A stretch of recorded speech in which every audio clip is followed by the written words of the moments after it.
implikasyon nito kung ipapasarado ng NTC? May kapangyarihan ba siya? Dahil wala pa daw sa CPN na issue sa prangkisa supposedly ng SMNI. An NTC be a weapon to cut off SMNI totally because of a provisional authority only na ginagamit ngayon sa SMNI in the absence of CPN.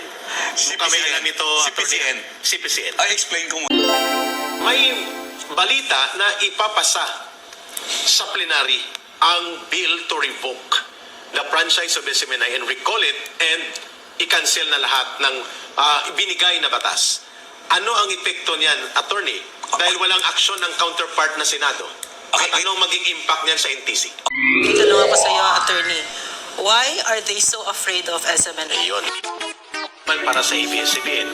Pero kailangan siguro, attorney, bilang abogado, may paliwanag po ninyo kung ano ang pagkakaiba sa nangyari sa ABS-CBN at pwedeng mangyari sa SMNI at pinagdadaanan ng SMNI bilang abogado at bilang isang political observer na rin na nanggaling sa political life bilang public servant noon ng aktibo ka pa.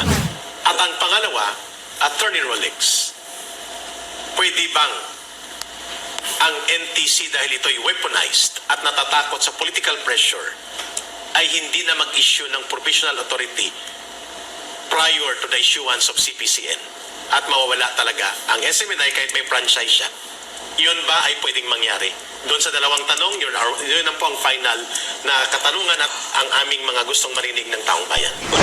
Ayan po guys, so magandang araw sa inyo lahat. Ito na naman po ang inyong lingkod, si DIY KKB Informative. At matutunghayan po ulit natin ang mga nangyayaring problema ng SMNI patungkol dito sa kanilang prangkisa. So may mga katanungan na sasagutin naman ng ating buting attorney Rolex Suplico. At para mabigyan tayo ng linaw ayon sa batas. So ito na po guys. So bago tayo magsimula guys, ako po muna ay magpapasalamat sa aking mga viewers at lalong-lalo na sa aking mga subscribers na patuloy na nagsusubaybay at sumusuporta sa ating YouTube channel, DIY KKB Informative. So, simulan na po natin guys. Maganda po itong talakayan na to at malalaman natin ang mga sagot ayon sa batas. Ito po si Attorney Rolex Suplico ng SMNI, ng Laban Kasama ang Bayan. Ito na po guys.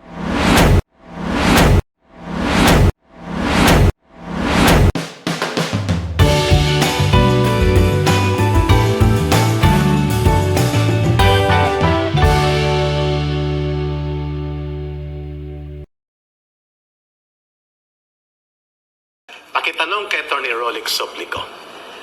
Although academic ito, ka-Eric, sabi niya, ano ang implikasyon nito kung ipapasarado ng NTC? May kapangyarihan ba siya? Dahil wala pa daw sa CPN na issue sa prangkisa supposedly ng SMNI.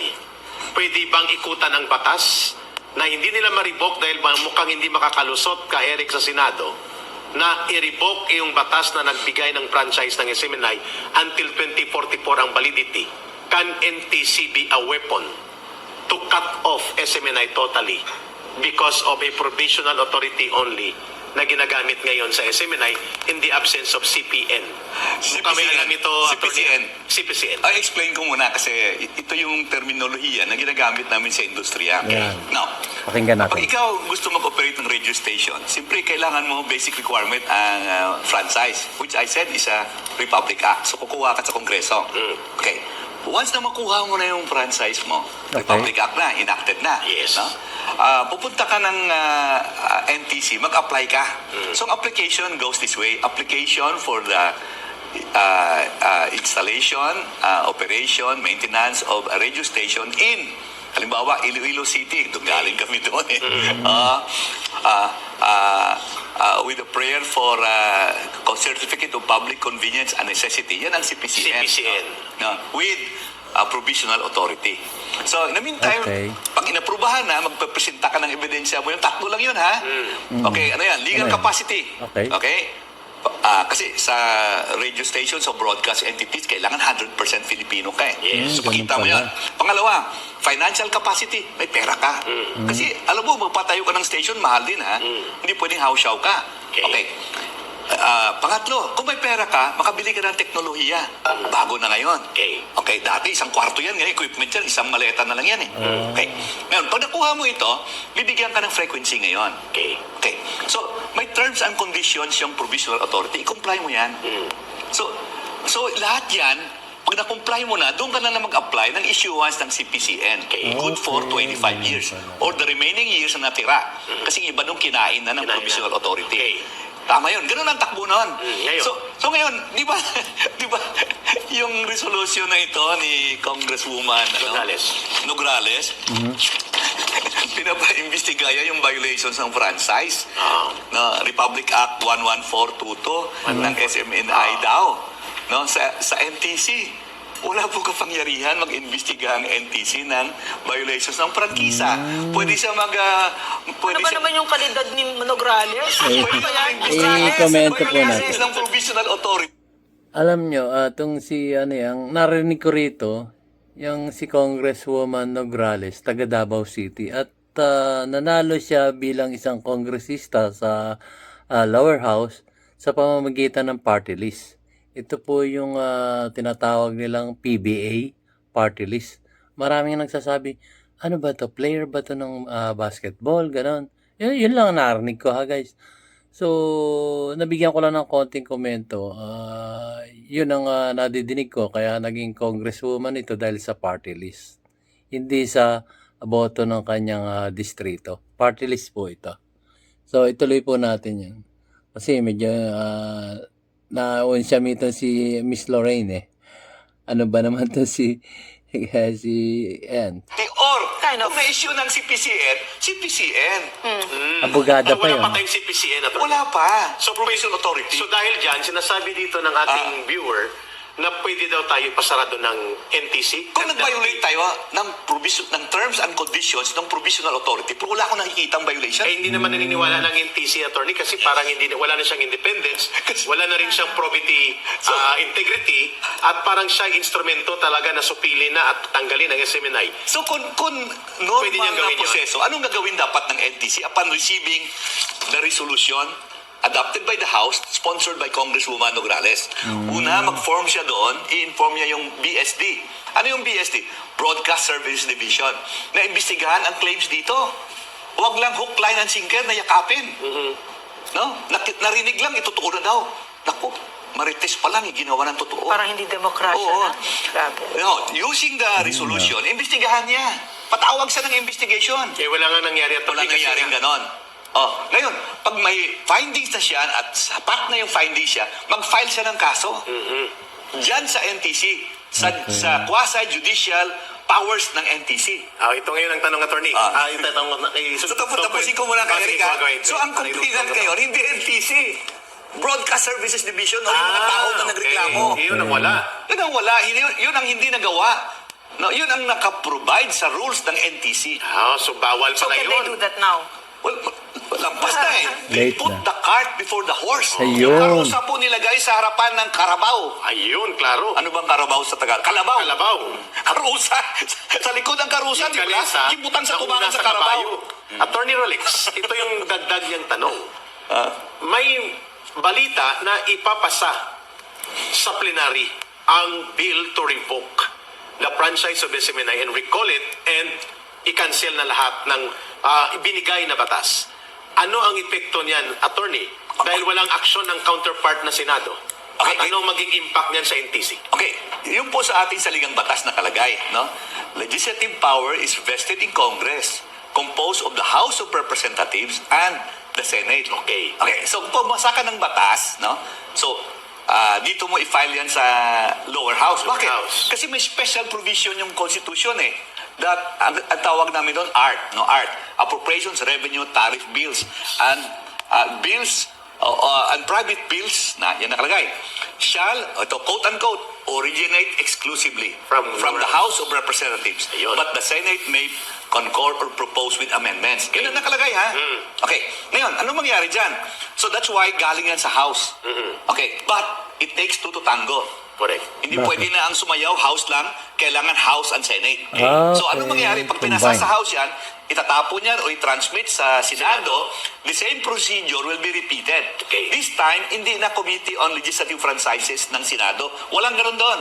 Committee on Public Public Services. Ngayon, marami din tumawag sa akin ng mga senador.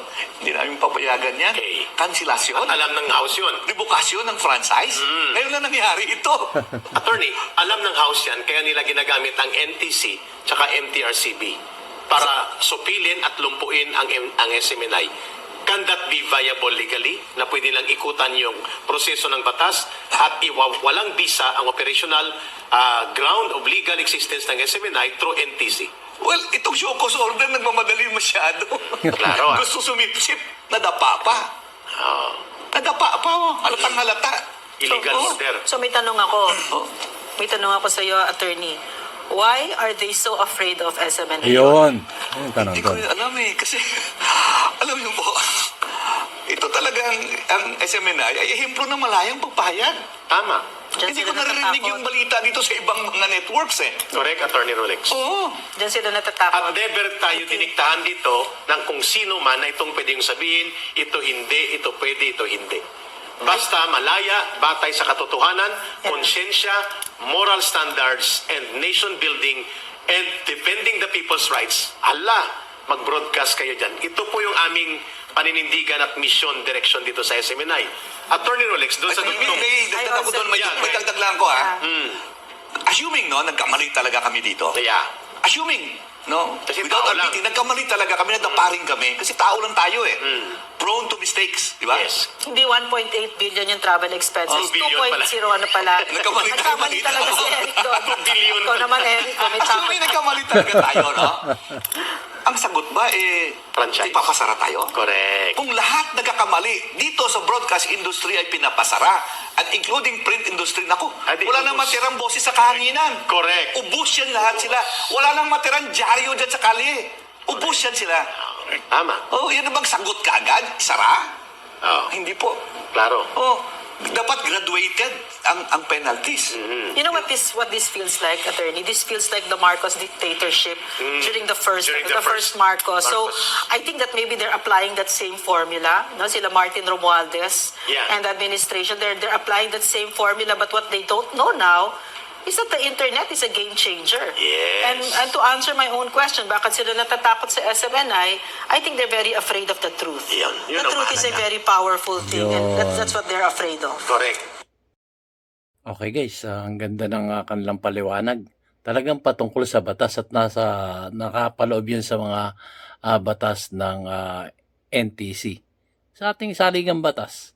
So dito naman po, matutunghayan natin kung ano yung pagkakaiba ng ABS-CBN at ng SMNI. Kasi siyempre marami rin nagtatanong sa ating mga kababayan. Oh, pag pinalusot yung mga yan, bias yan, ABS-CBN at natanggal nga ng prangkisa eh. Pero si Attorney Rolex Suplico na ang magpapaliwanag sa atin patungkol sa bagay na yan. Kasi abogado to, may alam to sa batas. So, tunghayan po natin guys. Unfair naman para sa ABS-CBN. Pero kailangan siguro, attorney, bilang abogado, may paliwanag po ninyo kung ano ang pagkakaiba sa nangyari sa ABS-CBN at pwedeng mangyari sa SMNI at pinagdadaanan ng SMNI bilang abogado at bilang isang political observer na rin na nanggaling sa political life bilang public servant noon nang aktibo ka pa. At ang pangalawa, Attorney Rolex, pwede bang ang NTC dahil ito'y weaponized at natatakot sa political pressure ay hindi na mag-issue ng provisional authority prior to the issuance of CPCN at mawawala talaga ang SMNI kahit may franchise siya Yun ba ay pwedeng mangyari? Yung Doon sa dalawang tanong, yun ang po ang final na Magandang tanong katanungan at ang aming mga gustong marinig ng taong bayan. Ulitin ko yung una, no? Yung una ay ABS-CBN. Magkakaiba. ABS-CBN. Ano ba ang kaibahan sa ABS-CBN at saka sa SMNI Okay. ng mga kaso? Well, una, sa ABS-CBN, nag-apply sila ng prangkisa.